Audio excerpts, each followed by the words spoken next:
जीवन अमूल्य। जीवन केवल जीवा पाई। Life can refer to the biological state of being life, characterized by functions like metabolism, growth, and reproduction. मनुष्यर क्रोध, अहंकार, अभिमान बेले बेले प्राकृतिक विपर्यय परी जीवन रे आसी थाए। सठिक मुकाबला करि पारले जीवन आनंदमय होई उठे। कोटि जन्मर तपस्यार फल हेउची ए मनुष्य जीवन।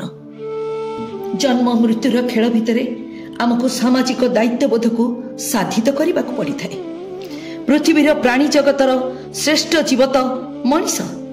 तेबे आसंतु जीवन को खूब भल पाइबा। मनीष ज्ञानी गुणी आगामी पीढ़ीर स्रष्टा। प्रत्येक समस्या सहित लड़िबार साहस शक्ति ता पाखरे अछि। सर्वक्षमतार उड्बल ताकू जीवन युद्ध लड़िबा को पड़े। युद्धर संज्ञा तो जड़े हारिले आउ जड़े जितिब। तेणु एते मात्रारे भाव प्रवणतार आवश्यकता कौन अछि?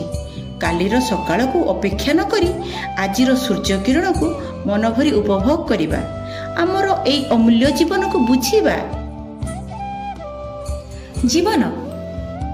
जीवन हेउची आत्मार यात्रा। शरीर एकमात्र वाहन।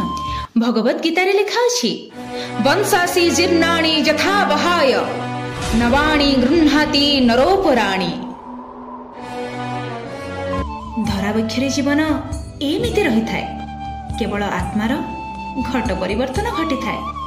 निजे बंची रहिबा, अन्य को बंचिबारे सहाय हेबा, ताहले जीवनर मूल्यबोध को आमे ठीक बुझी पारिबा। गणित कुहे 1 रे 1 मिसिले 2, किंतु जीवन रे 1 नंबर रे आउ 1 नंबर जीवन मिसिले 3 नंबर जीवनर जीवन्यास घटे। ईश्वर प्रदत्त ए सुंदर जीवन को मन भरी उपभोग करि पारिले मनुष्य जीवन सार्थक हुए। आसंतु ना जीवन को भल पाइबा। थरे ट्रेन रे जाउथिबा यात्री मानक कथा भाबिले।